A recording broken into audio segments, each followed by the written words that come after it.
Greetings all. Greetings all. My name is Laura Subam.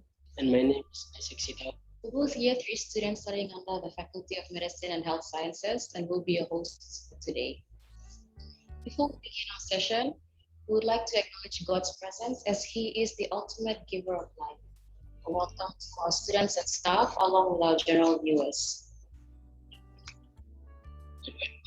And a warm welcome to our partners, our stakeholders, sponsors, and our guest speakers who will be joining us through this session.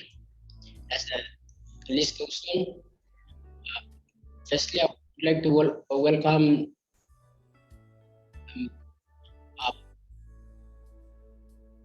PNG, Meding Branch Manager, Mr. Joe Agabi, Mr. Paul Now, Mr.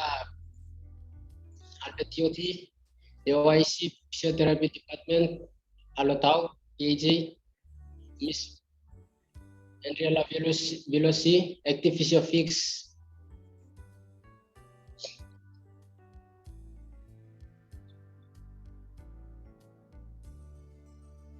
Also representing the Registration Committee of NDOH, Mr. Bob Simon, the Assistant Director of Curative Health, Dr. Semi Thomas, the Assistant Director of Public Health Medeng PHA, Dr. Martin Damien, SSMO of Medeng PHA, Dr. John Bolma,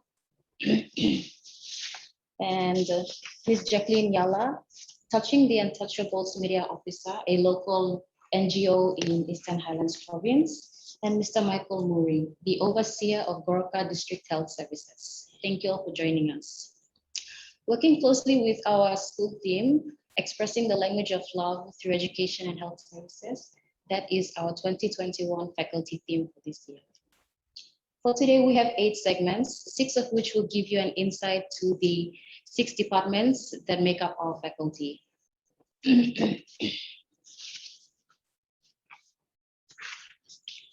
For each of the segments, we will follow a standard outline where the head of department will give you a brief introduction to the program, followed by the students' display of work, a message from the alumni, and a few words from the guest speakers.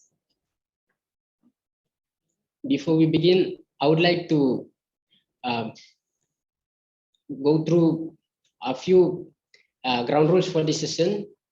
Firstly, for our participants, the panelists, and the general viewers, do you have any questions or for answers? You can use the chat for question and answer.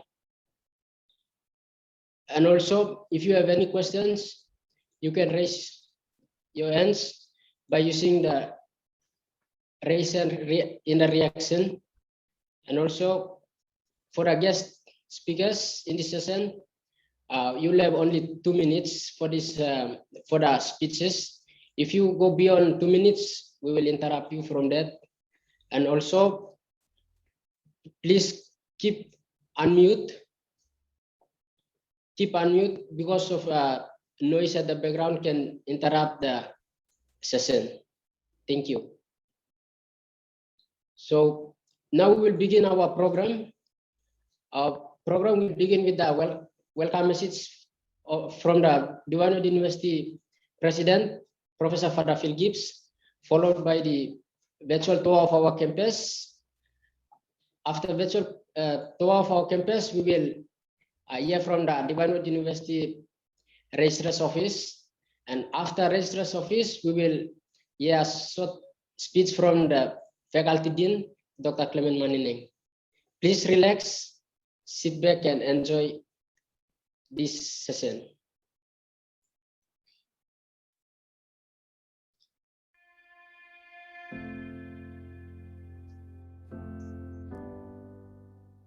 My name is Philip Gibbs, and I'm president of Divine Word University in Papua New Guinea. Welcome to Open Day at Divine Word University.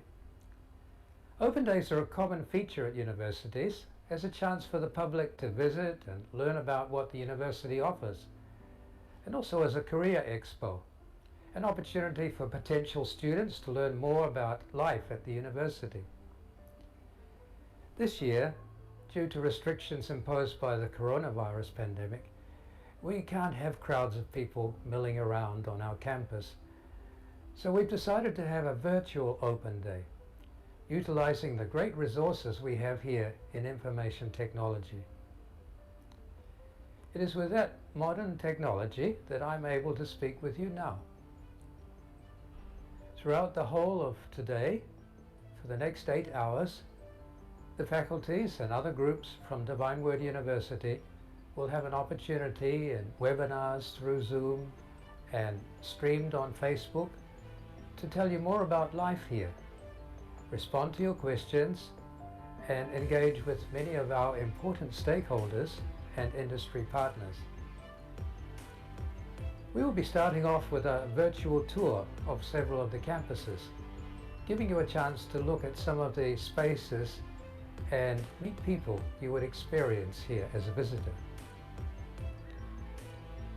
Divine Word University evolved from the Divine Word Institute in 1996. Today, the university is a national university with 5 campuses in various parts of Papua New Guinea. DWU is ecumenical with a Catholic ethos, privately governed and co-educational.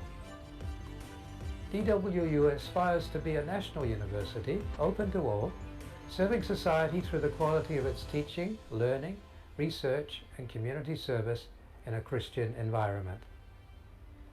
It offers a chance to those interested in improving themselves spiritually and intellectually so that they may become responsible citizens and contribute positively to the development of society.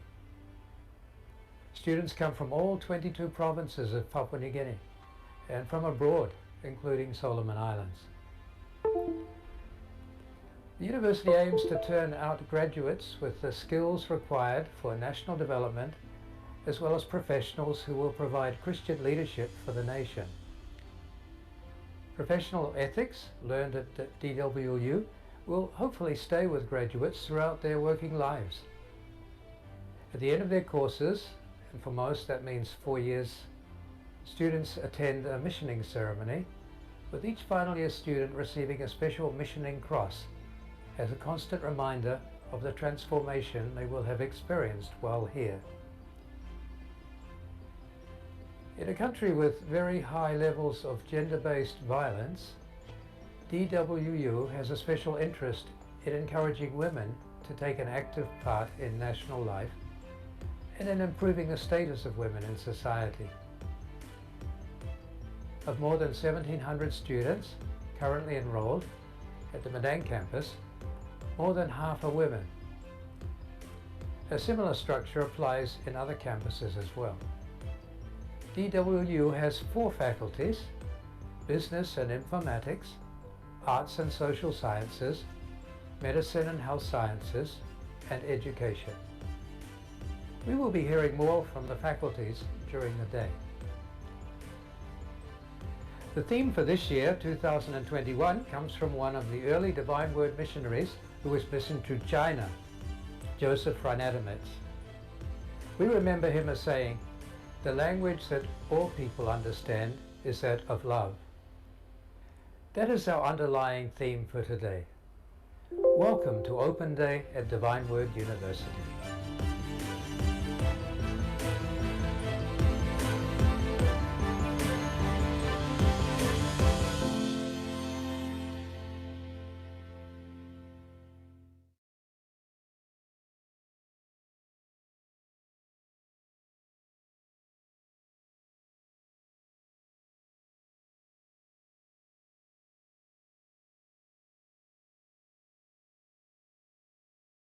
Yes.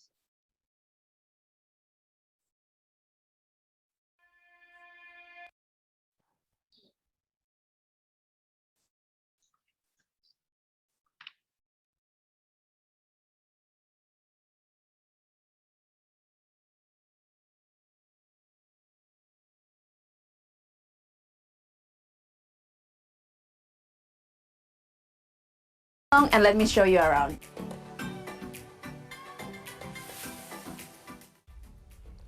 soon as you enter the university gate, the first thing you will notice is the Friendship Library. When I first came here to study, I was blown away by the amazing architect design of this building.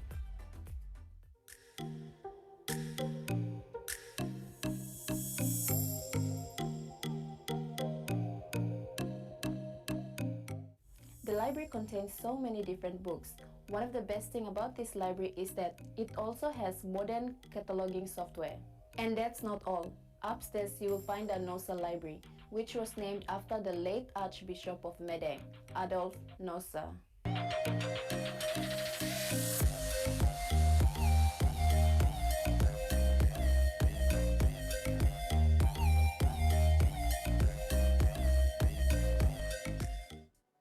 The main objective of Nosa Library is to support research in all areas related to Papua New Guinean studies. As soon as you exit the library, right across the road, you will notice the beautiful Alumni Park. You may wonder why it's called the Alumni Park. Well, come along and let me show you.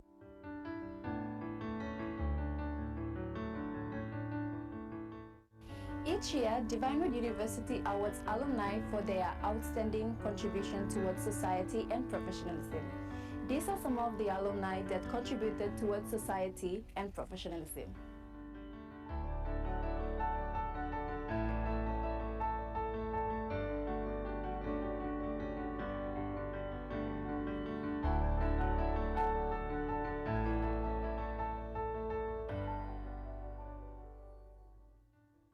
On campus, we also have a chapel where students have access to pastoral care.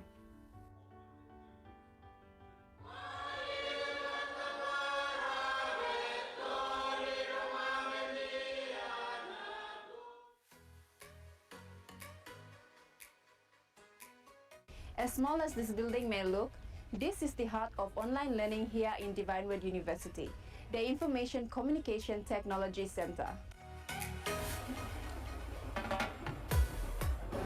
This is where you will find Center for Learning and Teaching. Center for Learning and Teaching provides support to faculties in Divinewood University in their professional development, academic performances, and transformative educational experiences with technology. And here we are at the Student Services Building, where students can seek assistance for transportation, accommodation, and other student matters. One of the best things about our campus is that it provides convenient services that are accessible on campus, such as the Global Travel Center. As a student living away from home, I am glad that there is a clinic on campus with dedicated nurses and doctors. The campus has an ATM machine that's open 24 hours a day, a mart that provides essential items for the community. We also have a cozy little cafe on campus known as the D Cafe, where you can find delicious cakes, muffins, or just a cup of coffee.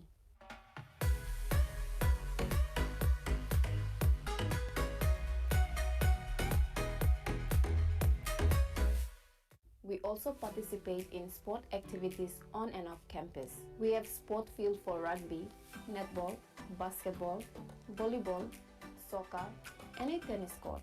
One of the best things about our university is that it has great community spirit with friendly staff and students.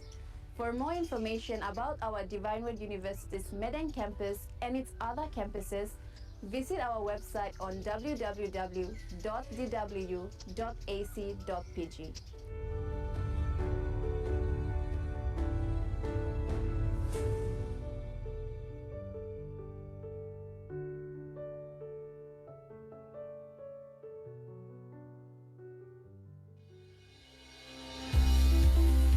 Hello, welcome to the Faculty of Medicine and Health Sciences. My name is Clement Manineng and I serve in the faculty as its dean. I supervise all the academic programs that go on in the faculty. There are 8 departments within the faculty that provide high quality learning towards exciting and fulfilling careers in health in PNG as well as internationally. Training medical doctors, health extension officers, nurses, physiotherapists, occupational health and safety officers, health managers and public health specialists. The Faculty of Medicine and Health Sciences at DW is a major partner in determining health service delivery in Papua New Guinea. Our staff are highly trained, effective facilitators of learning, committed to ensuring the best for our students. The nursing programs are offered at St. Benedict's, Wewak, and St. Mary's, Rabaul campuses, while other health programs including medicine, health extension, environmental health, physiotherapy, health management, and public health are offered at the main campus in Medang. Programs are delivered through full-time, part-time, online, and blended modes using high-speed internet access and innovative online teaching and learning platforms. The clinical programs include placements at health facilities around the country, including Angao Memorial Hospital, Medang Provincial Hospital, Kundiawa General Hospital, Etep Rural Hospital, Migendi Rural Hospital, and Kaubin Rural Hospital. At these health facilities, students do hands-on practical under the supervision of specialist clinicians. Our facilities are among the best in the country. There are new, fully equipped lecture halls and tutorial rooms at the main campus in Medang, as well as at other campuses. Clinical programs at the main Medang campus are supported by a fully functional simulation laboratory and a well-established Center for Health Research and Diagnostics that facilitates practical training in medical laboratory and diagnostic skills, including microbiology, hematology, parasitology, biochemistry, and pathology. We are securing funding in building student dormitories at Angao Memorial Hospital and Kundiawa General Hospital. We are also working on securing funding to build a two-level building for clinical sciences at Paramed campus near Medang Provincial Hospital.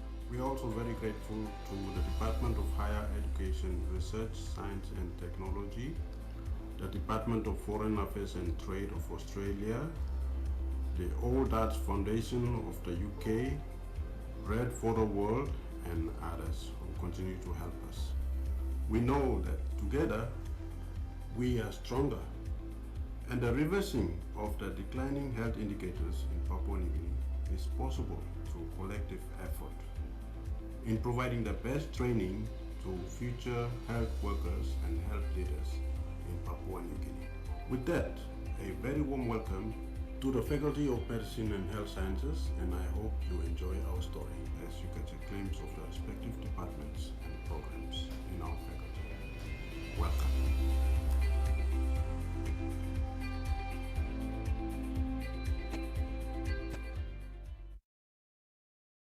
Welcome back. Thank you. That was a very nice message delivered from the Faculty Dean, Dr. Clement Manineng. Now this brings us to the second segment of our program. Will lead us to the first program offered under the Faculty of Medicine and Health Science, the Environmental Health. In this segment, we have a flow of program. Firstly, it begins with a message from the Environmental Health Head of Department, Mr. Alphonse Begani, and then followed by students display work.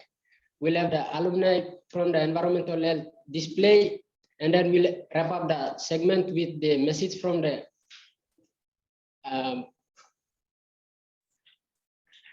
guest speakers. Please sit back, relax, and enjoy this session.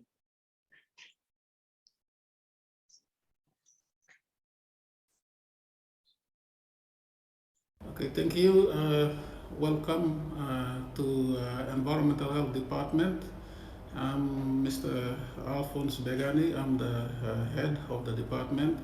The program that is run under the department is called Environmental Health Program, and the award that is given to the graduating student is called Bachelor of Environmental Health. Okay, it is basically a 4-year degree program. In the first year, it's basically basic sciences and also the university compulsory unit. And the second year to year 4 is basically all the environmental health core units. For example, food safety, occupational health and safety 1 and 2, environmental toxicology and research as a few examples. We also have a exit program award that is in the second year, where students who are not able to continue on to year 3, they can exit with a diploma in environmental health. So they can always come back and continue on to do the year 3 and 4 if they decide to, after they have some experience out in the field. Students, when they graduate, they end up in all the government entities. Most end up in private industries. It is a very good program and exciting program. We take students out for practicals. Also, we have science laboratory practical, especially in chemistry. We are building that up, and yeah, it's a good program. And one thing I would like to mention is it's the only program offered in the country. And for visitors and parents who are listening to this, we encourage you to send your children to take this program, and you won't regret, because they have the career pathway for the students look bright. They can always end up doing masters and even PhD. And I think that's basically all I can say. And thank you very much. Before I finish, I think some of my students will be showcasing their practical experience, and you will see them as they showcase their talents in whatever they have learned in the program. Thank you. On the 11th of March 2020, COVID-19 was declared a pandemic. In Meding, under the Public Health Division, the environmental health officers made preparations for the pandemic before carrying out their duties in ensuring public health through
Mark Jr. is my name.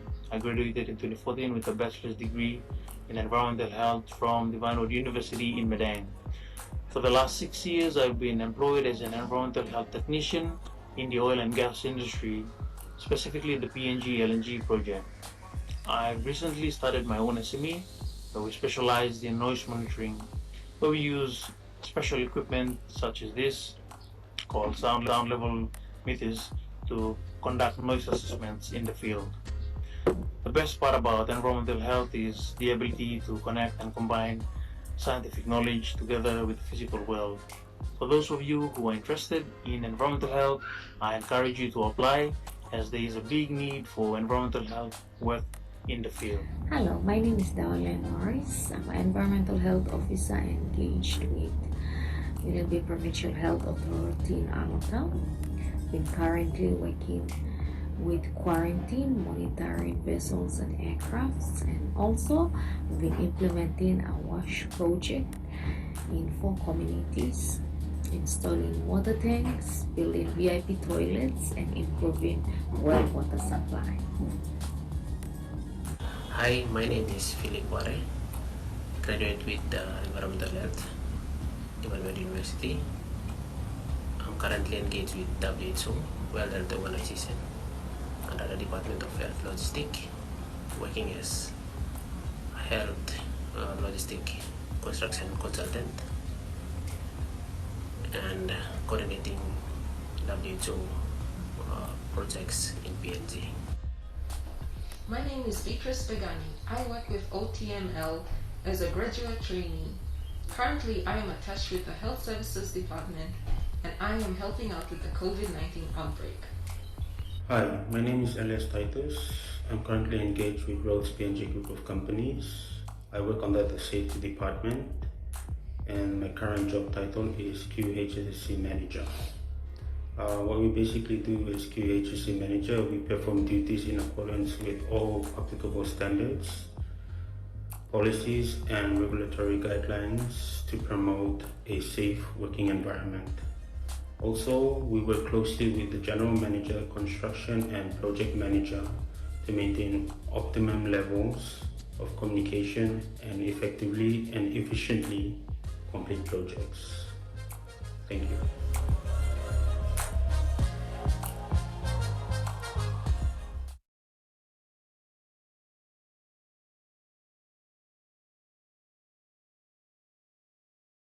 I'd like to introduce the first guest speaker in this segment is someone representing the Water PNG, Medang Branch Manager, Mr. Joe Agabe.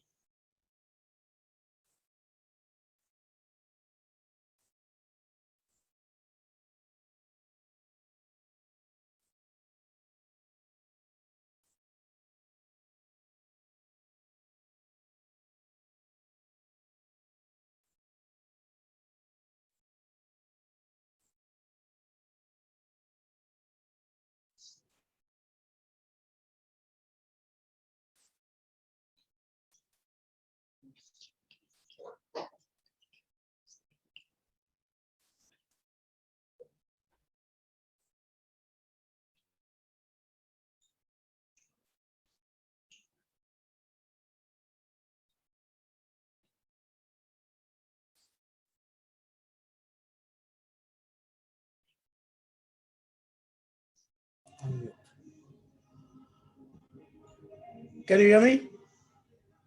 Yes. Okay. Good morning once again. I'd like to firstly, on behalf of Water PNG, thank the Environmental Sciences Department for recognizing us and giving us this opportunity to be part of this virtual open day program. And I congratulate you all the organizers for this event. Firstly, I'd like to give some facts. 71% of this of the Earth's surface is made up of water. And of the 71%, 96.5% of that is content as is salt. It's all salt. And that leaves us with only 3.5%, which is available for human consumption. Unfortunately, of the 3.5%, About 69% of it all is taken up as frozen water in the ice caps in the poles, and also with the freshwater lakes. So of course, very little portion of that is available for us to use. And at this time, in this world, we all know, and we are subjected to so much challenges, so many challenges basically posed to us by industrialization, with pollution of all sorts, with endemics, with pandemics, and of course, water forms very important in this part of our lives. As such, in our business, in our industry, the gist of our operations is always and every time on the quality, on the maintenance of it in our production processes. In fact, all of Water PNG's production methods and processes are guided by strict World Health Organization standards and processes. And our emphasis now currently is on quality control and monitoring in every step of the process as we go along, from extraction of raw water up into production and into the distribution of the into our customers, including the usage of it all.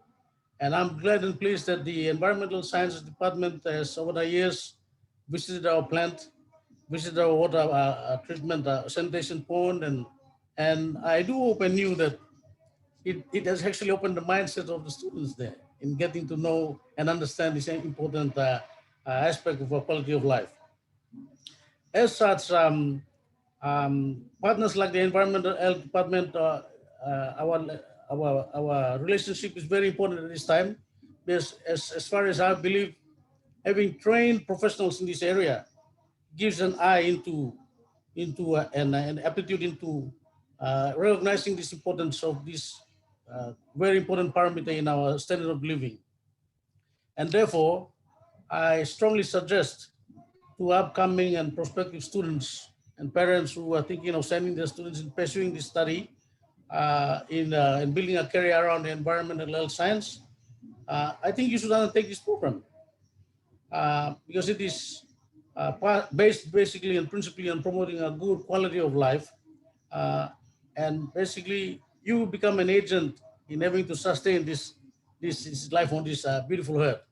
Of course, we should love this earth. It's all part of our language, language as we've been promoting. And the opportunities for employment, to end my little short chat, in this area can't be far greater now because we've got all the challenges now. And these challenges is pushing the world to focus on healthy living, on the promotion of green agenda, and on the promotion of climate change intervention programs.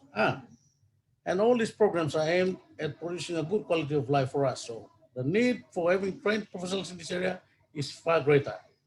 Thank you again for giving me this opportunity.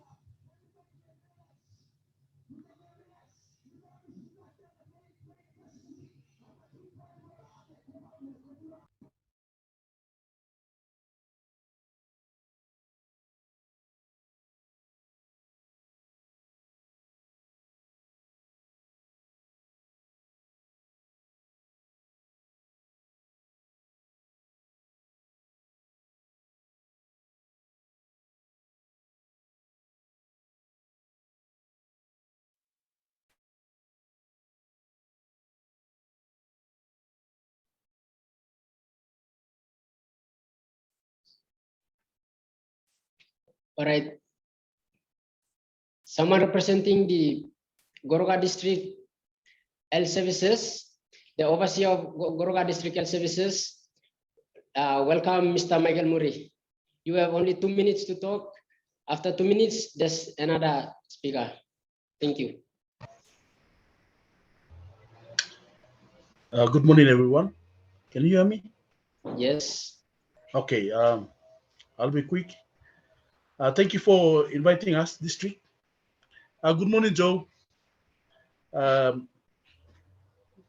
We're grateful to be part of this team, this virtual program. And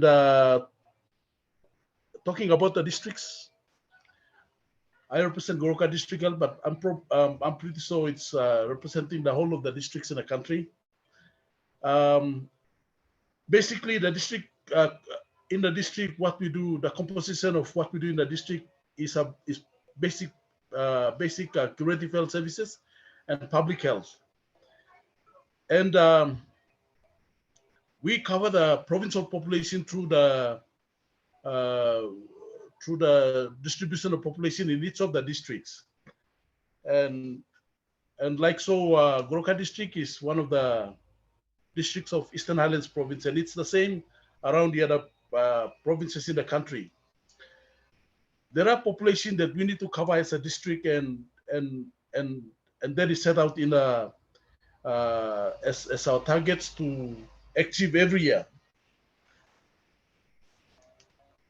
And to do so, we have programs. We have under the district health services program, we have programs, basically 5 of them.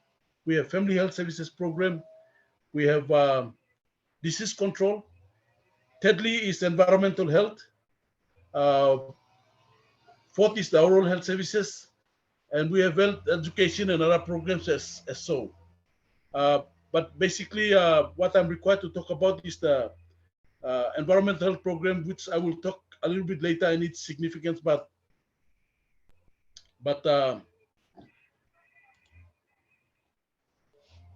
as far as districts are concerned, we have huge problems, like every district.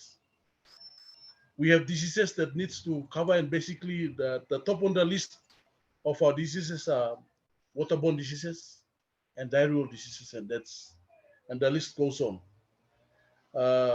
And we in the districts would definitely, apart from other programs, environmental health is becoming very important. And in Goroka district in particular, we have under the environmental program, we have WASP program. Goroka district was fortunate to be one of the 4 districts out of in the whole country to be under the WASP program, and so the demand for the environmental health officers have increased. That's the first program under environmental health, and we have waste management, occupational health, and public health investigation, and other programs that's required under the district. So the need for environmental health officers have increased, given the disease pattern in the district that's increasing, such as typhoid, diarrheal diseases, dysentery, and as far as our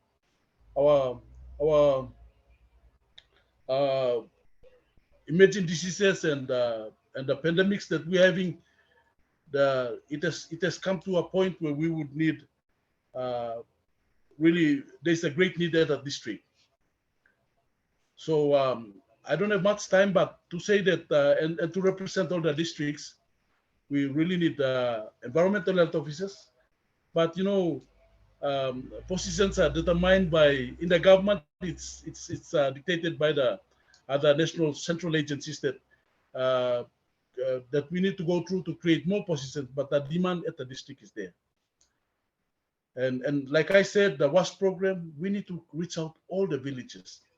We have 200 villages, and I'm thankful that TTU is on board, touching the untouchables. We need to create partners, and TTU has been very instrumental in engaging environmental health officers.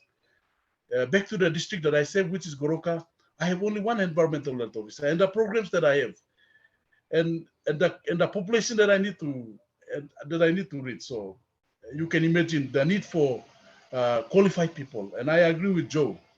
Water is very important, and we need to. And the only experts that we have right now are the environmental health officers. And I'd like to wind down now and to say that Divine Bird University is offering a very good program, unique program, very significant for the environmental health officers. And there is a lot of need out there, and to reach out to the villages to improve the water and sanitation programs is with the environmental health officers. So, and also the other thing that I would like to add on, apart from waterborne diseases, the foodborne diseases. In the district that I said, there is a lot of a lot of food diseases related to food, that we need to have some control. We need to have food handlers training, the basic things. People need to be trained how to handle food properly, so that people that consume food can have access to clean and hygienic food. So once again, thank you so much for inviting us. I have a very short time, so I'm really thankful that you have invited us, districts, to participate in this program. Thank you. Thank you, Mr. Murray. For our next speaker, we have Dr. Kane Kapiri, the Medical Advisor for Medicine and Occupational Health of ExxonMobil PNG Limited.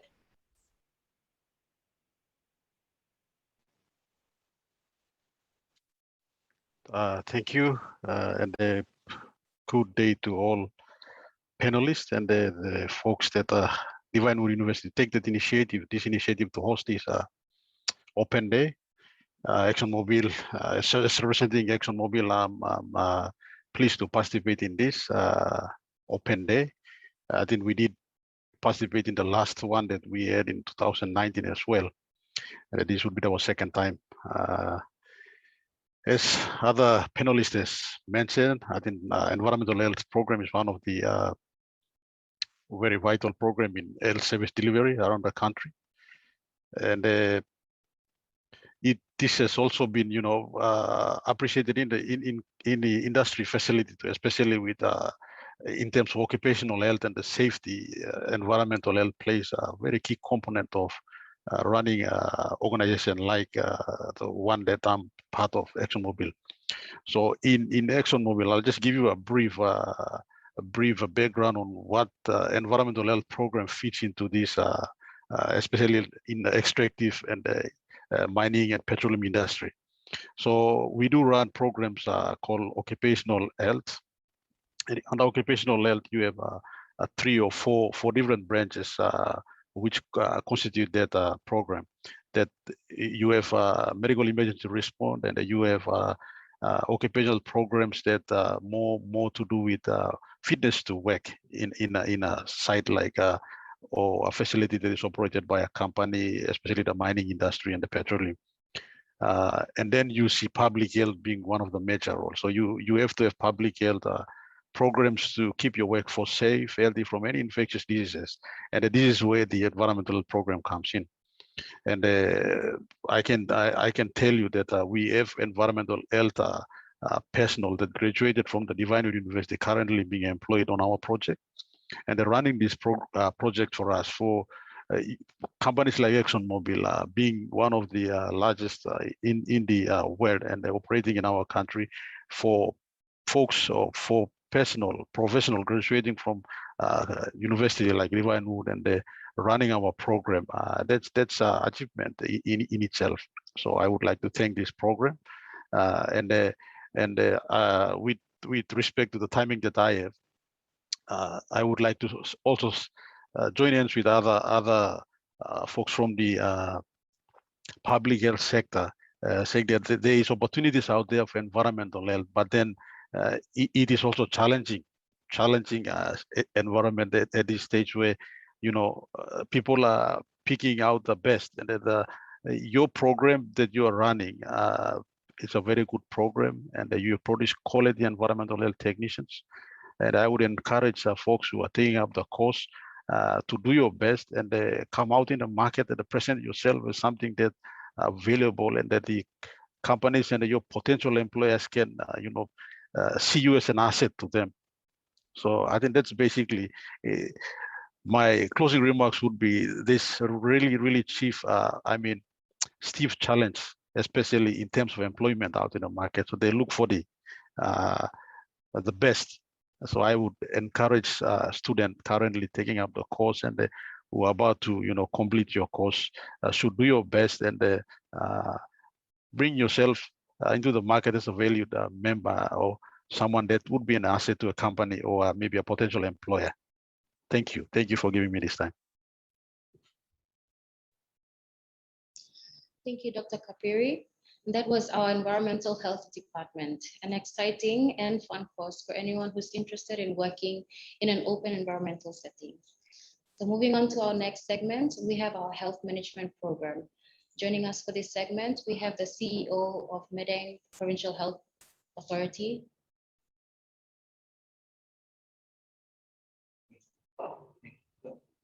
Joining us for this segment, we have the CEO of Medang Provincial Health Authority, Mr. Fidelis Waipma, and the Assistant Director of Public Health, Medang Provincial Health Authority, Dr. Martin Damian. With that, let us move on to the message, the HOD message for health management from Dr. Tabian Ambang. Hello and welcome to Department of Health Management and Systems Development. My name is Dr. Tabian Ambang. I'm the head of the department. Department of Health Management and Systems Development is one of the 7 departments within the Faculty of Medicine and Health Sciences at Divine University. Department offers a 4-year Bachelor of Health Service Management full-time program and also a 2-year Bachelor of Health Services Management part-time program. The part-time program is designed for health workers working in the field, those with qualifications at the diploma level and would like to come here to upgrade their diploma qualification to bachelor's qualification. It is offered through the Dewan University Flexible Learning Center. So if you want to get more information, you can contact the Flexible Learning Center at Dewan University Marine Campus. The department aims and objectives aligned with the National Department of Health, especially the National Health Plan, also the Papua New Guinea Government Vision 2050, and the Department of Higher Education, Science and Technology. The program, the focus of the program is on strengthening the health systems and improving the healthcare service delivery. The students develop to take subjects in public health and business management disciplines such as project planning, quality improvement, change management, health information and data, strategic planning. The graduates find job in the private and public healthcare systems. The graduates pursue a career as in the corporate division as project officers, quality assurance officers, human resource management officers, quality assurance officers, and also those will look after health programs and projects.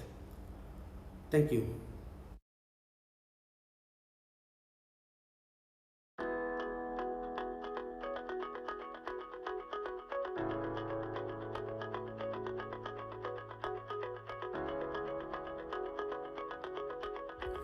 Hello, I am Miss Mata Tapon.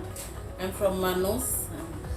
I'm a nursing officer by profession, but in 1997 I got admitted to Divine Word University to do my health administration. In fact, my group was the pioneer for health administration, and we graduated in 2000 with diploma in health administration, and then later, some years down, I went back to do my bachelor's, and in 2007 I graduated with my bachelor's in health management. Okay, after my diploma, 2 weeks after my graduation, I was promoted to work at the provincial health office as a health information officer. And it is very interesting when I came in. In fact, I have been really interested to work in that area. I never made it known, but after graduating in 2000 I came up. I was selected by the committee to come and work up here, so I've been working. One thing I found out is that it's very interesting because being a nurse, I was not taught at the School of Nursing on information until when I was studying at Divine Word. I learned about medical records and about the National Health Information System, and that was like 1 semester each. And it is very important that people have to, at least a college must teach this subject. So Divinewood is the only institution that, or university that is teaching health information. And if that training for health information is still going on, I encourage that it should continue, because the nursing officers and health extension officers that were taught in other schools were not taught about health information. So it has helped me a lot, because I can be able to interpret the data myself, and about the quality, what's so important about the quality of reporting. These are all very important. Not only that, but you can also see what your other co-workers are doing, or even your manager, whether the manager is managing the system well, or the organization well, or the manager is going sideways. And these are some of the important things that I have seen, and there are lots of challenges too. But having the knowledge from being a health manager, I am so thankful that I can be able to work out my own problems at work. There's always challenges at workplace, but you have to be equipped enough. You have to have the skills and knowledge to know how. And I encourage that other students or even workers who have been working, they need to go back and study at Divinewood, so that they can be able to know, they have to have the knowledge and skills to attack whatever challenges that they face from day to day. So, that's one thing that I'm so thankful about, that I made the right decision to go back to university, to Divinewood, to attend health management. And yeah. Martin Korakan is my name, and I'm a graduate from Divinewood University in 2007 with a Bachelor of Health Management. Currently, I'm doing my PhD at Deakin University, Melbourne, Australia. I've graduated from Divinewood University and started working in the Department of Health. I moved on to working with the Department of National Planning, Pulipindi House, Port Moresby. And then I moved to work with the Department of Prime Minister and NEC. So taking up a health management program at Divinewood University, I can assure that you will certainly find employment in the government, NGOs, and even in the private sector. Thank you.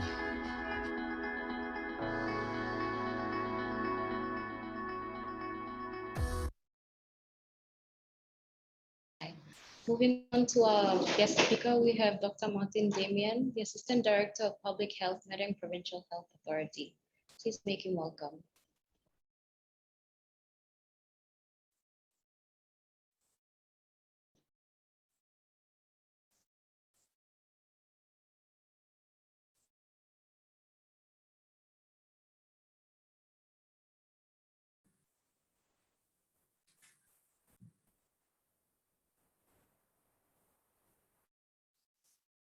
Good morning, everyone.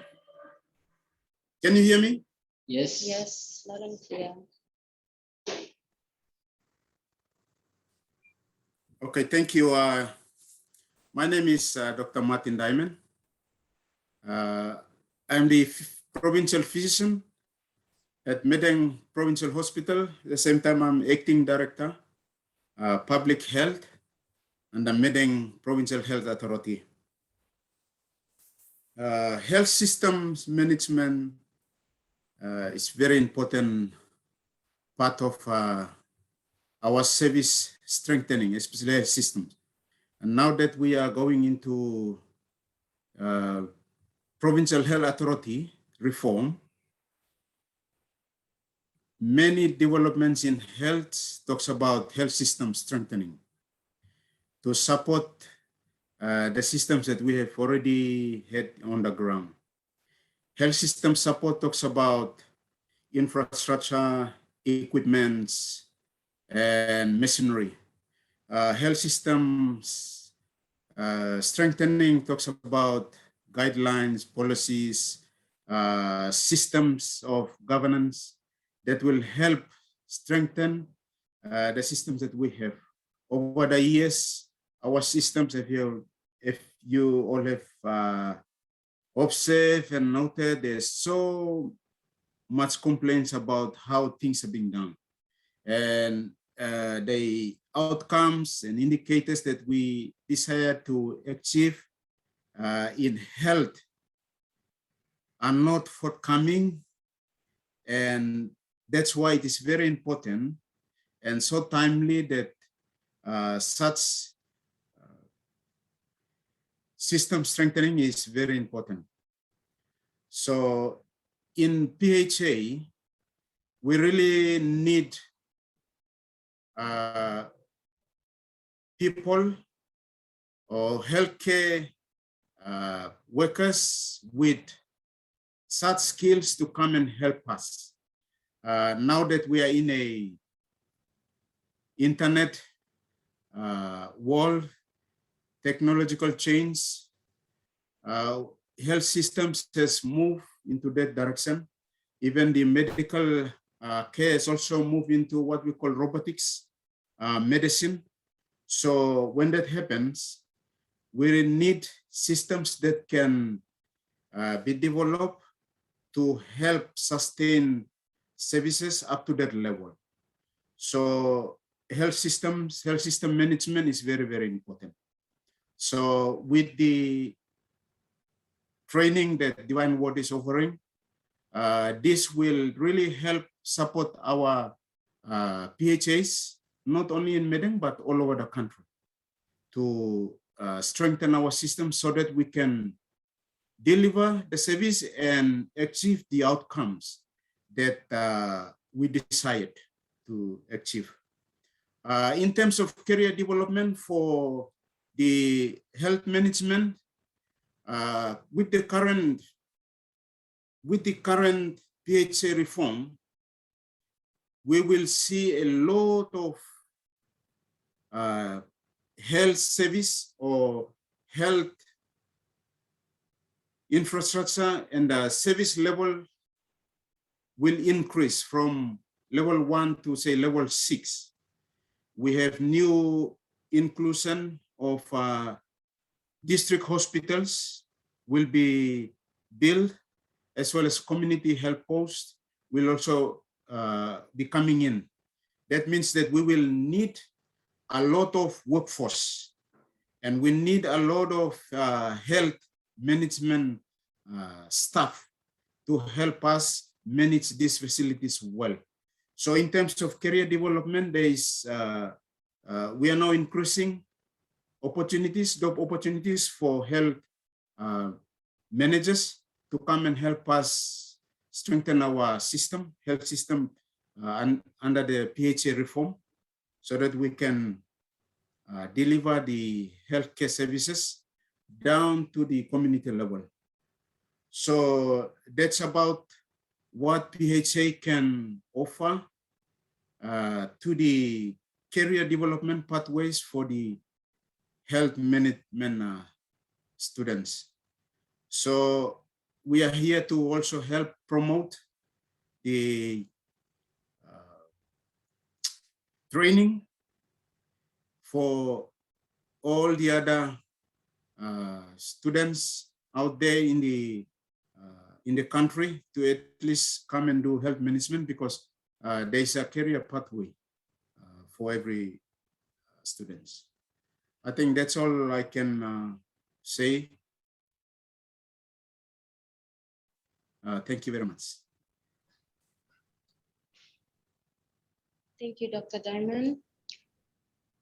Apologies, unfortunately, our other guest speaker is not able to join us, so we will be moving on to our next segment, which is the MBBS department. Thank you.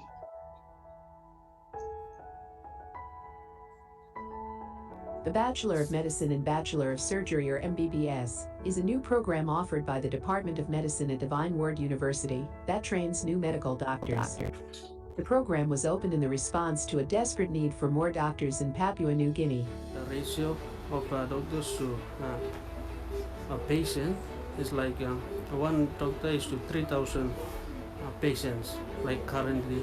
Today, Divine Word University is now becoming the second university in Papua New Guinea to train medical doctors in the field of medicine and surgery, apart from the Pioneer University of Papua New Guinea. In early years, the students learn clinical skills in a safe environment of clinical simulation lab. The Department of Medicine works closely with Madang Provincial Hospital and other partner hospitals to create a meaningful hands-on clinical experience for the students.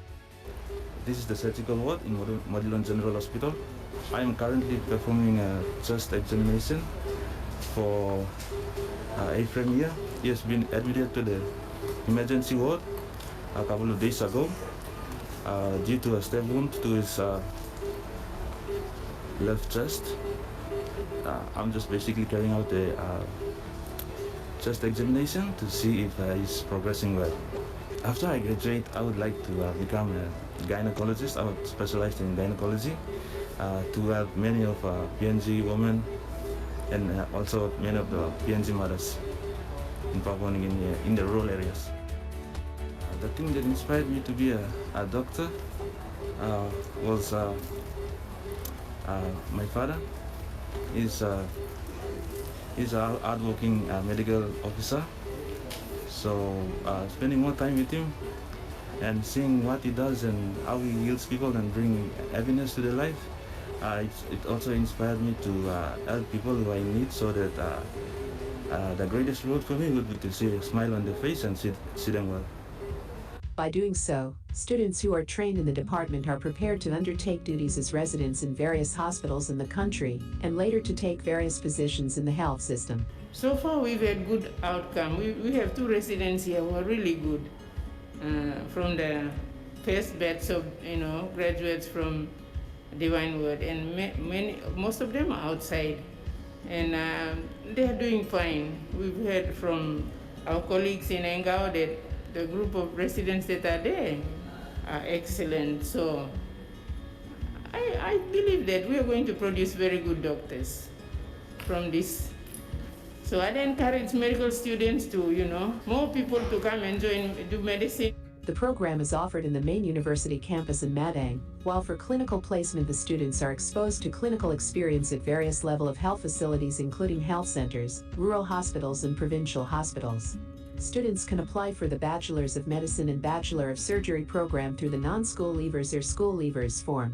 We accept about 30 school leavers every year, and the selection is done in pairs based on the national exams results and the results from the main science subjects in the grade 12.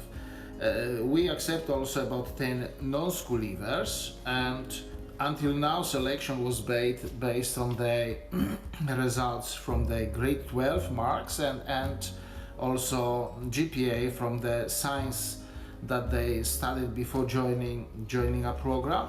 This year we try to make it more objectively and more fair and based on really academic merits, and we're introducing entry exam. Tough entry exam on 5 core science subjects, including English, maths, biology, chemistry, and physics. This year, the Department of Medicine graduated its first batch of medical doctors who started the MBBS program in 2016.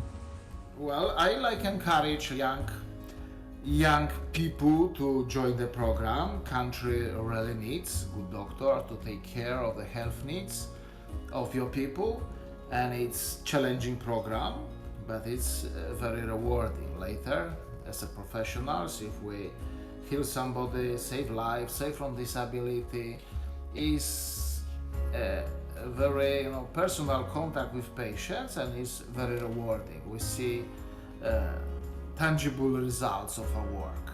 Today, the staff from the Department of Medicine offers also specialistic clinical service to patients at Madang General Hospital. This is also part of the Divine Word University's community service to Madang Province through the Faculty of Medicine and Health Science. The department welcomes enthusiastic clinical teachers willing to share their knowledge and skills to train future medical doctors, so much needed to improve the health of the people of Papua New Guinea.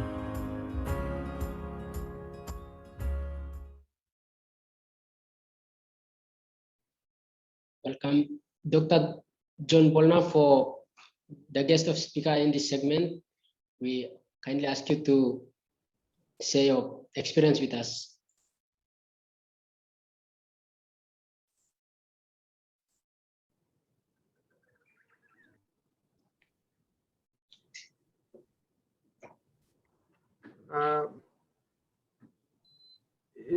Can I be heard? Yes.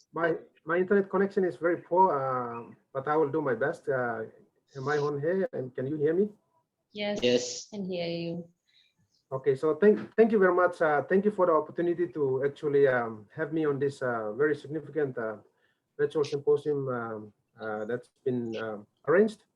Um, uh, I'm just in between phone calls. I think there is a Medivac that needs to be arranged, and I'm going to be getting in touch with Dr. Diamond in the next few minutes when I finish this. And so I just needed to make this arrangement before come for this talk. But I guess this is what health workers are for. We just need to be ready, available, and be able to be contacted any day, any time of the day, whether it's at night or in the middle of something else.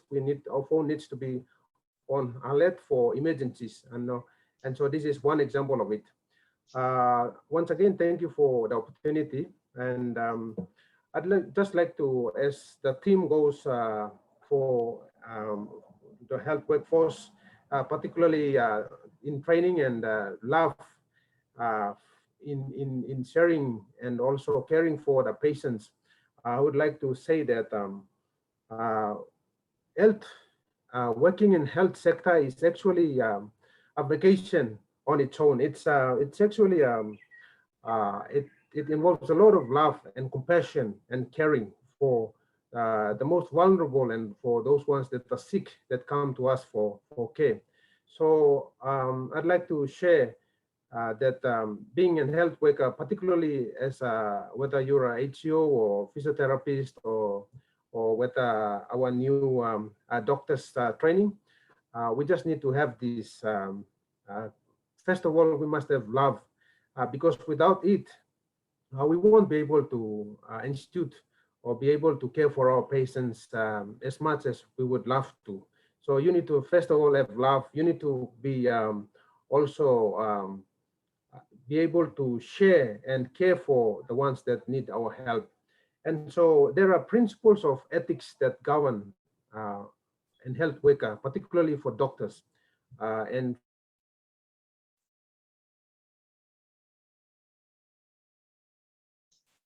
for the new to see that we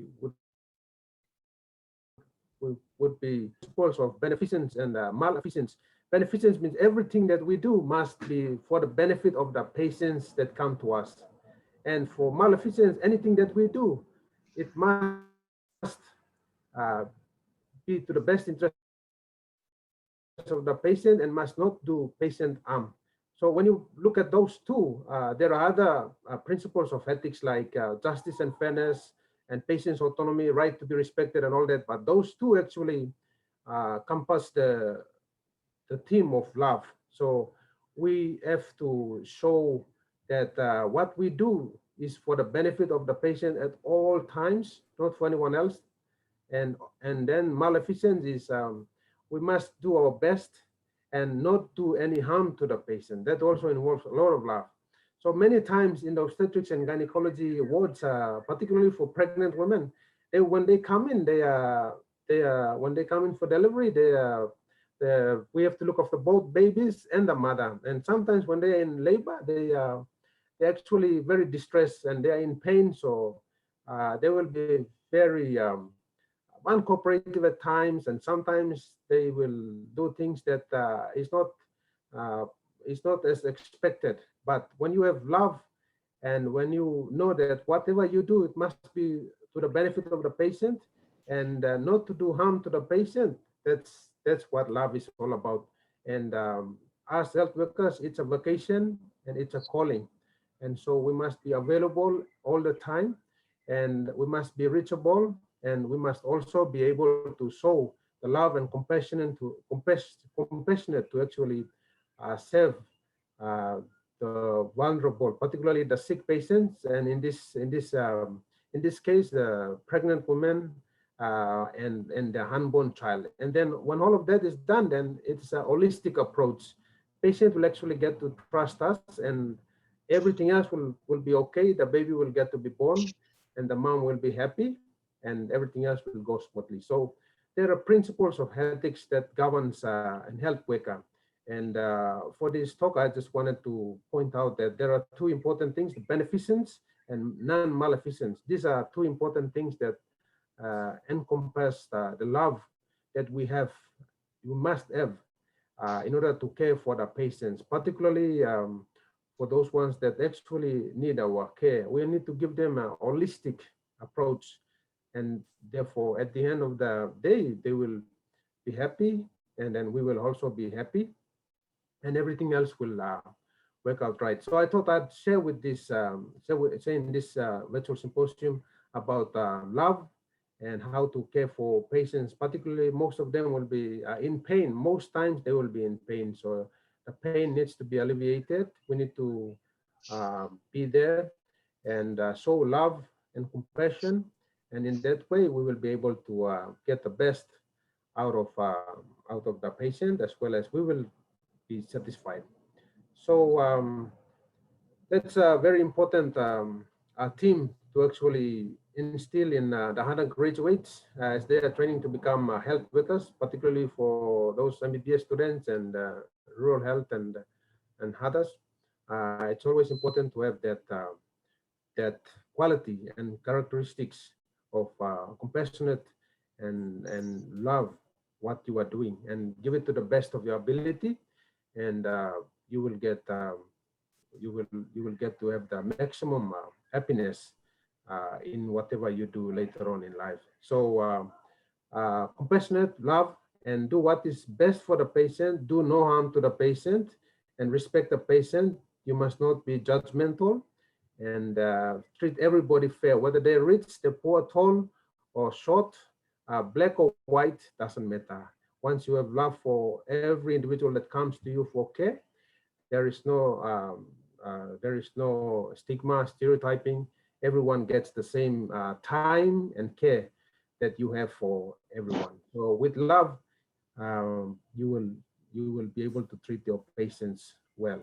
So I think I'll share just this few words, and then I'll pause for any questions or any comments that the audience have for me. Thank you. Thank you, Dr. Bona. That was the Senior Special Medical Officer of Medem Provincial Health Authority. And that was an insight to the Bachelor's of Medicine and Surgery program, training our country's future doctors. Moving on to our next program offered under the faculty, we have the Health Extension, commonly known as Rural Health. With that, let's begin with a message from the HOD, Ms. Karika Lynn Ania.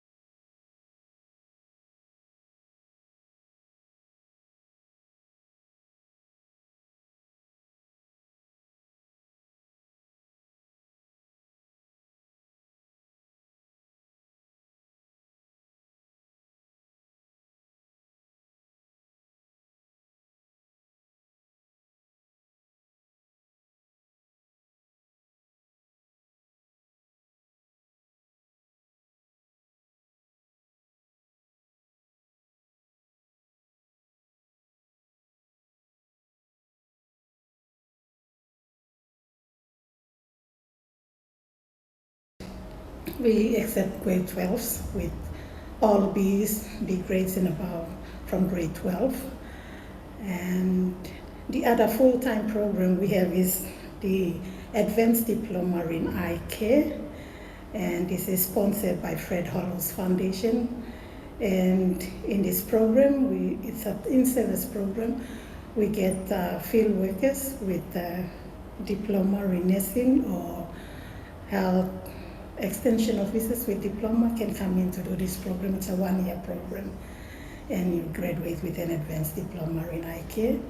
And the other program, the third one, is offered through flexible learning at the Flexible Learning Center of the university, and this is offered to HEOs in the field with diploma to upgrade to a bachelor program. And I think most of the information are on our website that you could refer to regarding the programs, the 3 programs that are offered under the Health Extension Department.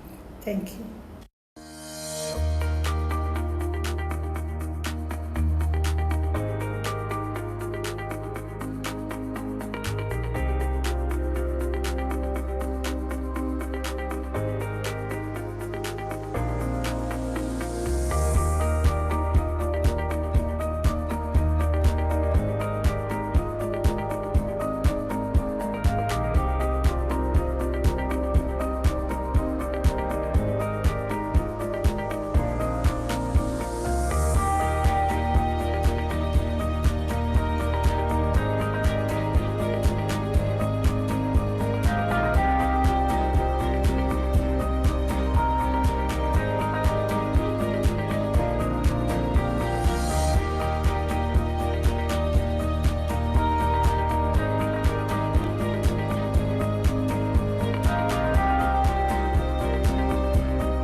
Hi everyone, my name is Geno Mosi. I'm from Eastern Highlands Province.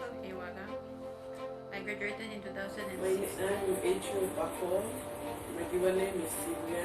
I'm from East African Province.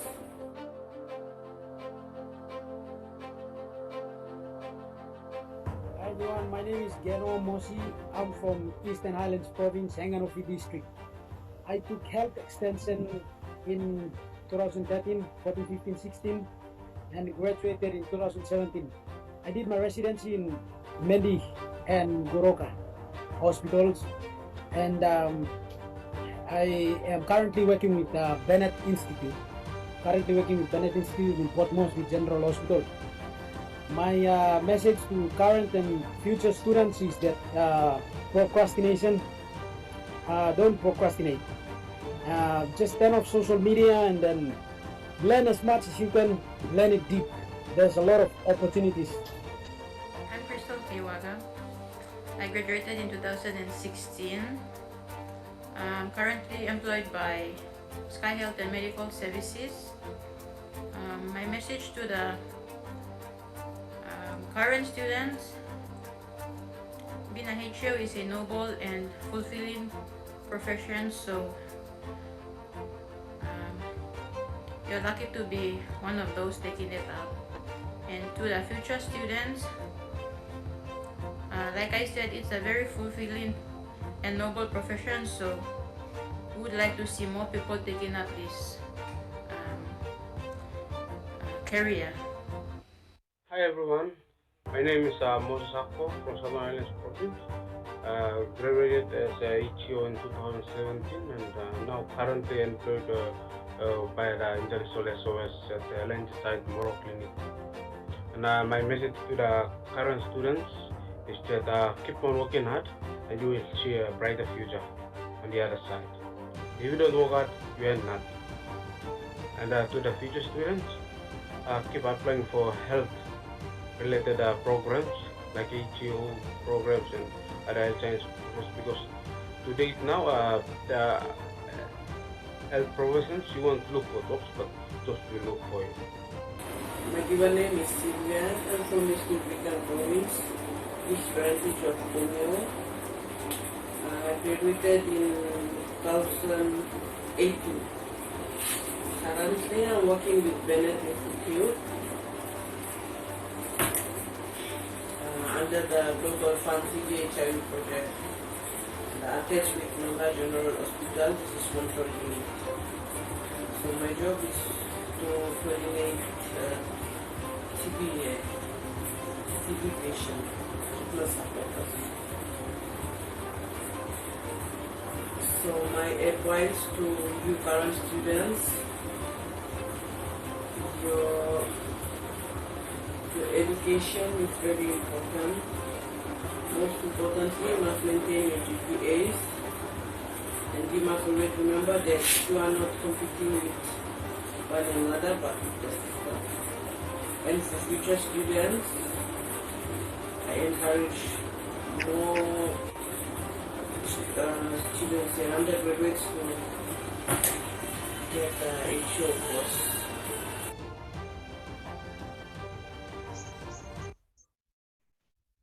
Thank you. That was the Health Extension Department. Now we'll move on to the Rehabilitation Sciences of Physiotherapy Department. First of all, we'll begin with the HOD message from the Rehabilitation Science, Ms. Ronda Weyamani, followed by the student display from the Rehabilitation Sciences of Physiotherapy. And then we'll have the alumni from the Physiotherapy Department. After that, we'll have the industry partners talk. Please relax and enjoy this segment. Thank you. Good morning, good day, good evening. My name is Ronda Weyamani, and I'm the current head of department for Rehabilitation Science, Physiotherapy.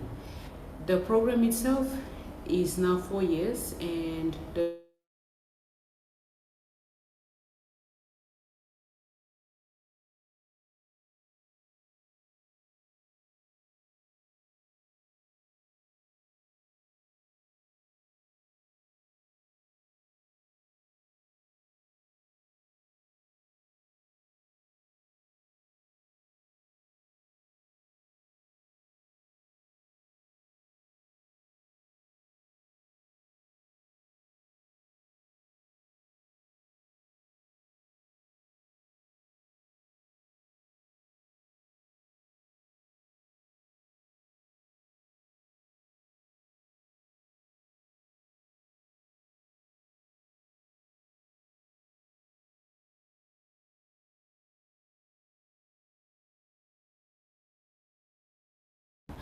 Divine Word University matriculation, Unitech, DODL, and UPNG.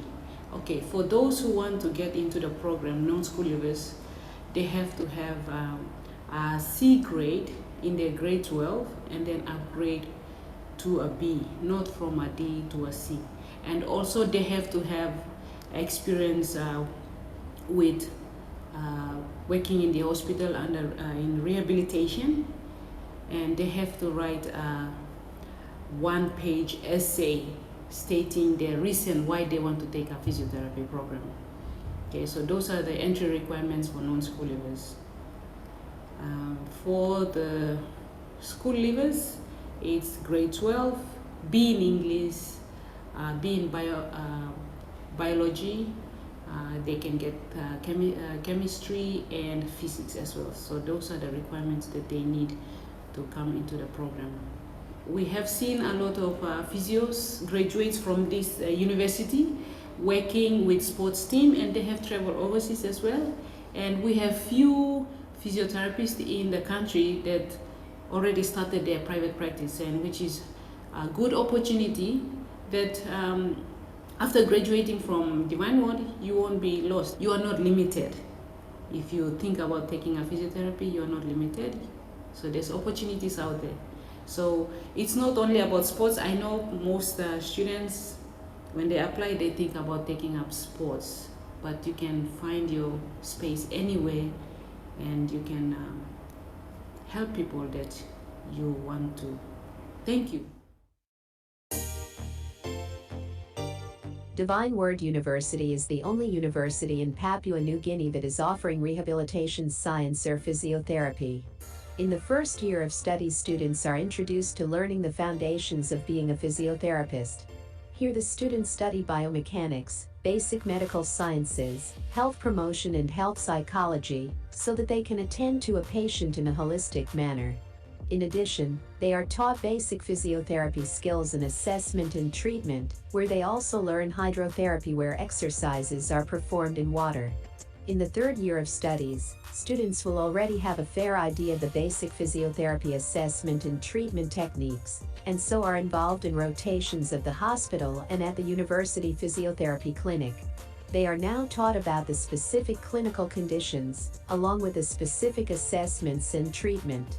Students are prepared in the first semester of their third year for their first clinical placement, where they are sent out to different training hospitals in the country for 12 weeks of clinical placement. They live and work independently but with close supervision from clinical physiotherapists based in the hospitals. In the final year of studies, the students will be now able to assess and treat patients independently.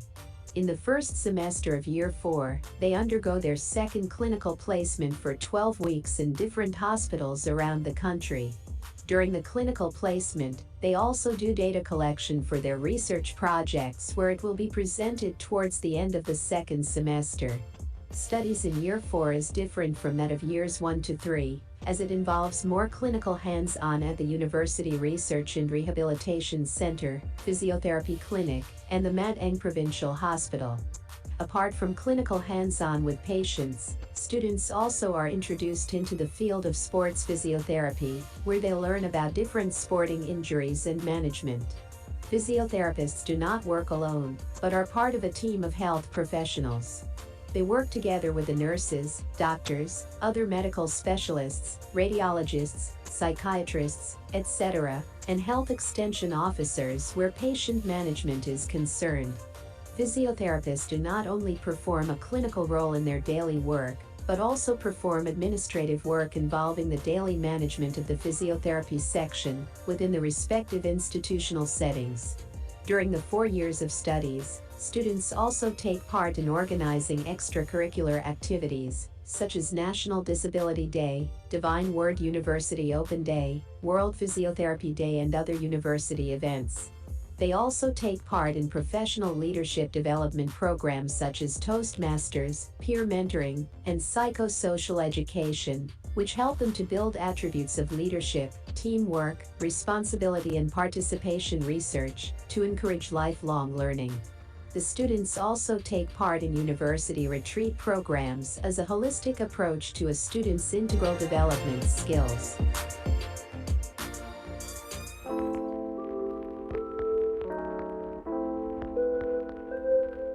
Hello, I'm Miss Henriella Velosi, a former physiotherapy student of Divine Word University. I am now the head physiotherapist and director for Active PhysioFix. I am also a level 2 immediate care and rugby medic, as well as first aid and rugby educator.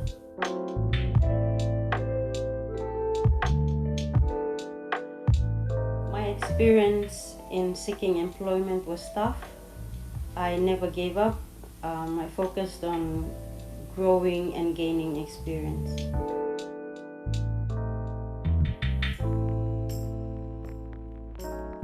So sharing my experience working in a private practice, firstly, the reason why I started Active PhysioFix is because I wanted to create, or I want to create job opportunities for physios in the country. Secondly, because of scarcities of physiotherapy practice. And thirdly, the need for physio in the country. Like any other SMEs, it's hard work, commitment, and passion in what you're doing. And I'd say trying to be the change in the country.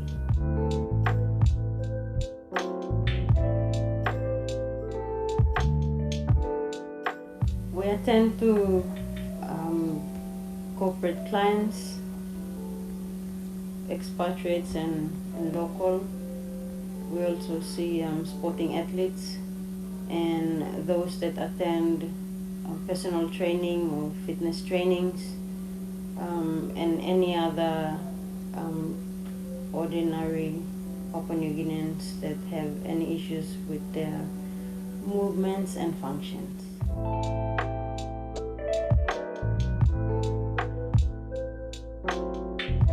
In terms of my international experience, I've grown my network and broadened my knowledge with other professionals around the globe. I've grown as an individual and as a physiotherapist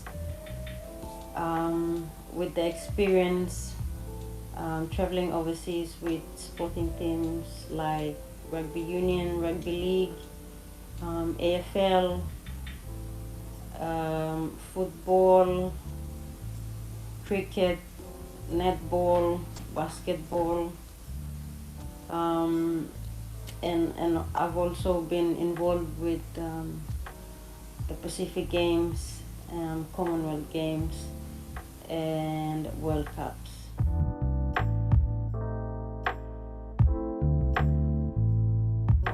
So as a professional physiotherapist, we treat our clients in a holistic approach, meaning we have regular interactions with other medical professionals, so specialist doctors, nurses. In a sporting arena, we have sports doctors, we have team medics,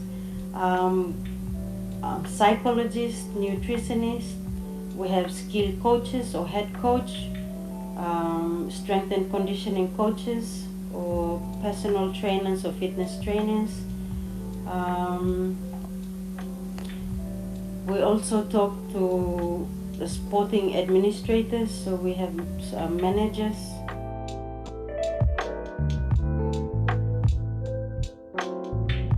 Lastly, my advice to you students is to pursue your dreams, never give up, and be the change you want to see in the physiotherapy profession in the country. Thank you.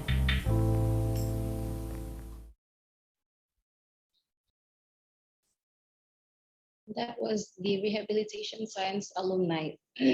Moving on to our first guest speaker, we have Mr. Albert Tiotti, the officer in charge of Alotau Provincial Health Authority.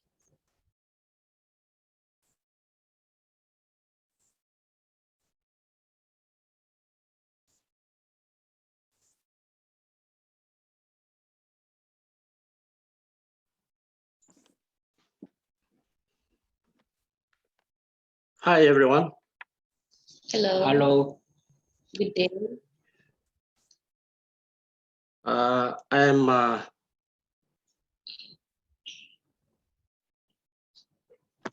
very happy and thankful with the organizing committee of this open day for giving me the invite to speak in this very significant occasion. I will be talking about what it is like to be a physiotherapist in the provincial hospital. And I believe whatever experiences that I will share today will be kind of a reflection of other PHA hospitals in the country. Basically, in order to get into a physiotherapy, get into a provincial hospital, you need to apply into the provincial hospital. And that comes through the selection process which the government is responsible for. When you get into a provincial hospital, the services are kind of into two major parts. One, you provide clinical physiotherapy services within the hospital itself. And that's basically providing service for inpatients in the wards, as well as outpatient cases that they come through the outpatient section. Within the hospital itself, much of the physiotherapy services is taken up by the orthopedics section of the surgical ward, as they have a lot of patients where they need physiotherapy intervention. And apart from that, we also provide what is called community-based rehabilitation services. And this is kind of a bonus for patients who cannot be able to access physiotherapy services within the hospital due to many factors like transport, funds, etc., etc. And so in this program, community-based rehabilitation program, physiotherapists are given that opportunity to go out to the rural areas where patients are, and they provide a service. And the service they provide in the community is of two categories. One, to continue the physical rehabilitation program, where physiotherapists don't have that time to provide within the hospital, probably because of bed space, because of time, and doctors of respective wards would like those patients to go. And so that gives an opportunity for the physiotherapists to provide that service at the rural areas. Apart from that, some patients get discharged and go, may develop permanent physical impairments where the environment needs to be modified. And that's when physiotherapists come in to assess environmental assessment and recommend modification of the houses in which they live, and so that it becomes conducive for such patients to live and enjoy their activities of daily living. In addition to that, the physiotherapists in the provincial hospitals also support Divine Word training programs. So students go to the hospitals to do their clinical placement programs. The physiotherapists there take on the supervisory responsibility to assist them in their clinical programs. And further to that, resident physiotherapy trainees go to the hospitals to also undergo training under the supervision and coordination of the physiotherapists in the hospitals. When you look at the National Health Plan 2011 to 2020, it talks about rehabilitation. And government continues to emphasize a lot on rehabilitation services. Even in the current National Health Plan 2021 to 2030, it also talks about rehabilitation services. And rehabilitation services, you may be wondering, what is it? It's none other than physiotherapy services to people in the country. And so I really like the government's plan of trying to establish district hospitals in the districts. And that will give an opportunity for physiotherapy services to be extended right out to the district levels. And having to say this, it is a hope for the intending physiotherapists, students who are doing physiotherapy programs now. It is a hope for us in future that when district hospitals are established, then we expect more physiotherapy job creation, and that will cater space for those students who graduate from Divine Word University to have at least an opportunity to be given a chance to be employed in the rural settings where you continue to provide physiotherapy services in there. So in a nutshell, that's basically what a physiotherapist would do in a PHA hospital, and the future of physiotherapy service extension to the rural areas. So with that, I'd like to once again thank the host organizing committee and whoever involved in this organizing this important event for taking me on board to share with me my experiences on this Open Day program. Thank you very much.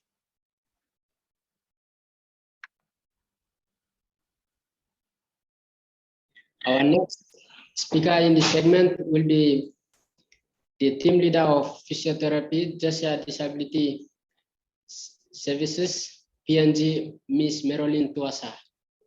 Please, you may welcome.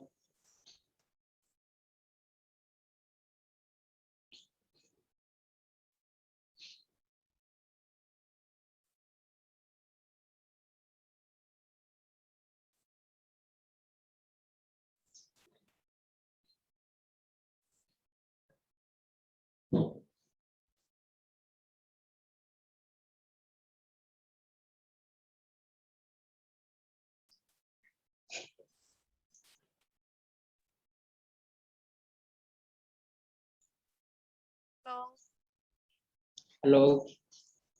can you hear me? Yes. Thank you very much. My name is Marilyn Tuasa. I work at an NGO. Of my experience in seeking employment was challenging. I have in a government setting, I have wait for a position to come out and I applied. I tried my best to express my interest in. I was accepted there as a physiotherapist, and then my third year of working just team leader for conservation. Experience back in the NGO setting. It's very broad area and it's not only to build practices but the management as well and to broaden your knowledge in all the aspects of your life, like in management as well as the physiotherapy and all the aspects, and it's like you will be exposed to so many parts. Those don't work alone, they work together, so you will be exposed to so many partners attending meetings or everything that will work in coordination with each other, and it's very much interesting.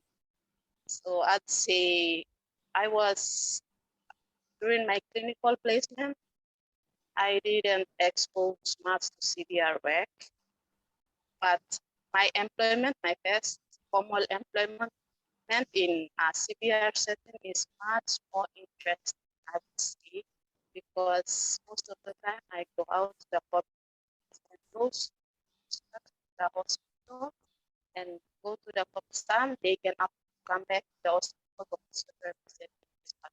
Most of them, because of the financial situation and the lifestyles that we are living, they might be settlements, areas like that, they can't afford to come to the physiotherapy clinic to seek assistance or actually like begin their rehabilitation stages. So what I'm doing now is I go out to the settlement areas, and that's where I identify the clients there, the patients who are discharged from the hospital, or some they just acquire the disability or any forms of impairment, but since they cannot afford to come to the hospital, they just in there. Some of them, the parents just neglect them. So when we go in, we identify them, and that's where we encourage the parents as well as we educate them how to after them in their homes. And we provide necessary things that will suit the patient. So it makes the life of the carer or the parents that they see that they don't depend much on them. What it's like, it's opportunity for them live on their own and depend less on their parents. So that's what I do. And my encouragement to the students is if you don't see opportunities in government settings like hospitals, there's opportunity CPR settings. Please apply and broaden your knowledge in all sectors. That's all from me. Thank you very much.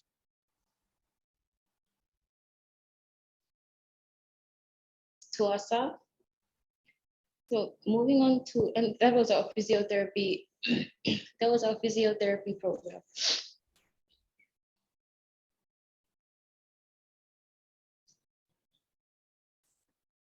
Moving on to our next segment, we have the public health and leadership training. Please make welcome the HOD, Dr. Elizabeth Schuler. I'm Dr. Elisabeth Schüle and I'm the head of the Department of Public Health Leadership and Training. In this department we offer the Bachelor in Health Services Management and Bachelor in Rural Health as a flexible learning program.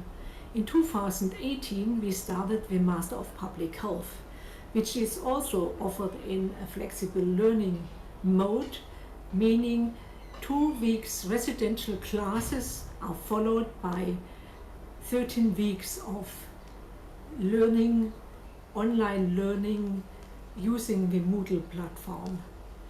And we want to train health professionals in the Master of Public Health with leadership abilities, knowledge and skills to critically appraise public health issues in this country and to identify how to intervene to strengthen people-centered health systems to improve health and well-being.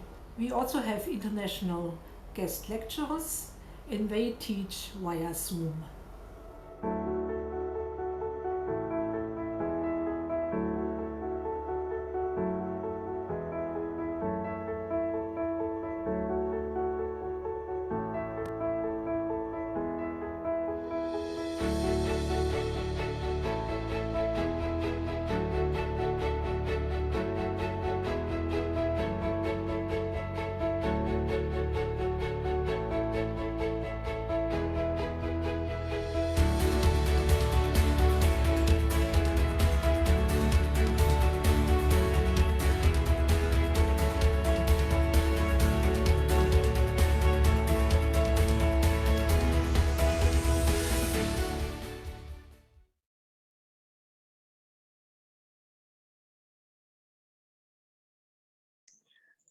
For one of the guest speakers for the physiotherapy program, we have Mr. Paul Naal, the president of the PNG Physiotherapy Association, who will be speaking and who will be just giving a few words on the program and his experience.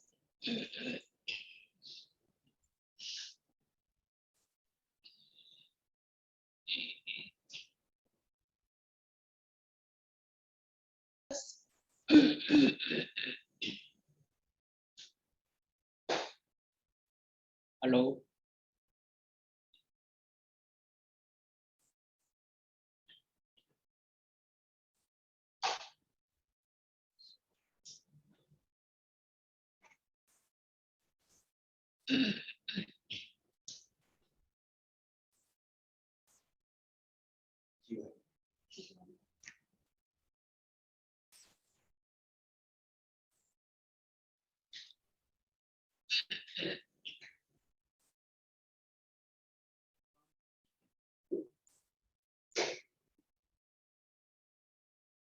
Mr. Naal, we aren't able to hear you. So we cannot hear you.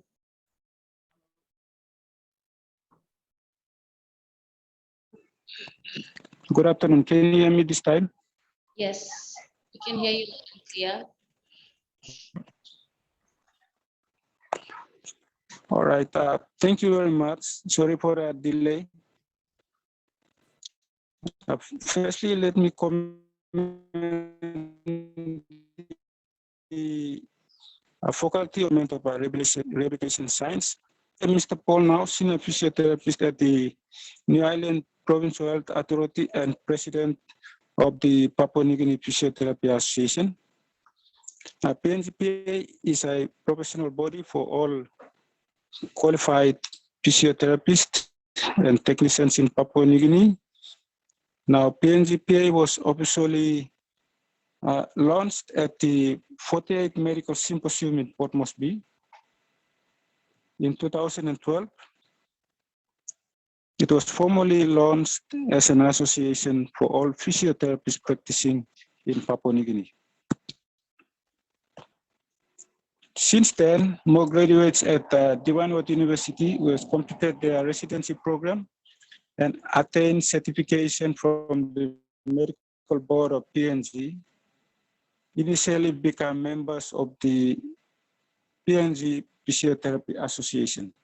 Now, Section 5 of the Constitution of the PNG PA allowed for a person to be a member of the association, to be employed by the Department of Health or a non-government organizations and other academic institutions throughout Papua New Guinea, either as a physiotherapist or a technician and a resident physiotherapist. So we have a constitution in place, the constitution of the PNGPA that guides the function as to how the association functions. And we also have a code of conduct and ethics that guides the professional conduct of the members. The code of conduct and ethics was drafted in line with the Australia Physiotherapy Association, capturing all the principles of members to uphold, integrity in our profession as a proper standards in regard to our practice. So physiotherapy profession is also carried under the Allied Health Red Cross and fits into the PHA Provincial Health Authority system as we had a speech from Mr. Tioti outlining the role of physiotherapists in hospital settings. Now the National Health Plan, current National Health Plan on a key focus area 7 focuses on promoting a healthy lifestyle. Now, with a new National Health Plan, it calls for creation of the services to be trickled down to the district level, where a majority of the ratio of physiotherapists to PNG started to increase now, since we have the School of Physiotherapy and Divine World University. It has now provided an avenue for more physiotherapy produced in Papua New Guinea to meet the demand that was currently we had in Papua New Guinea.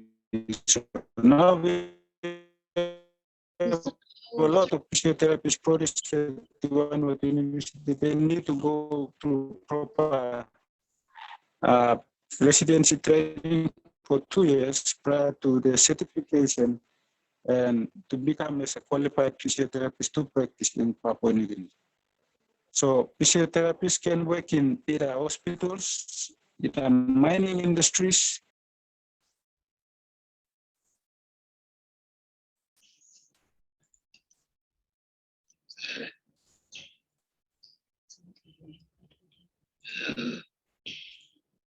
All right. Thank you, Mr. Now. We were unable to hear you actually, and you have gone past by our time. And we're moving to our next segment. This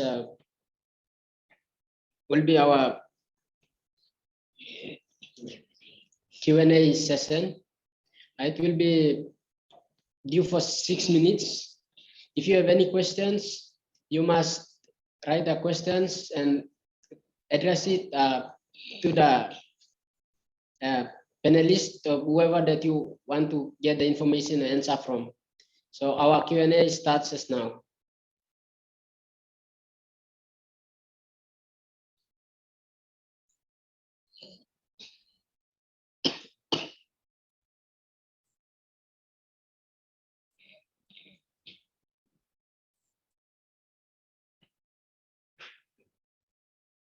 If you have any questions, you can use the chat box, type out your questions, and they will be answered accordingly.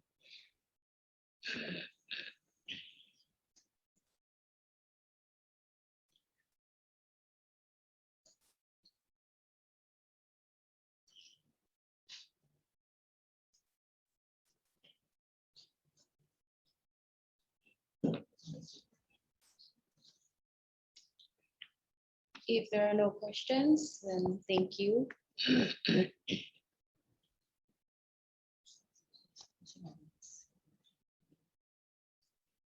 Since we have no questions, we'd like to move to our last part of our session. Today is the last segment where we'll have the closing remarks. And in this closing remarks, we'll see some votes from for the polling and the participants, and also we'll have our closing remarks after this. That will wrap up the session for today. Right. With this, I would like to thank the participants, our guest speakers, and also the partners, industry partners who have been taking their time to participate with us this 2021 FMHS Virtual Open Day, the staffs and students of Divine Word University, especially the FMHS and the HODs, and our dean, and the students who have been working tirelessly to participate with the videos, and our CFLT and the ICT team, and Mr. George Joe for making the videos for us, and we have been come to the success, and without this we won't be eventuate and flow with our program today. And with this, I would like to thank once again and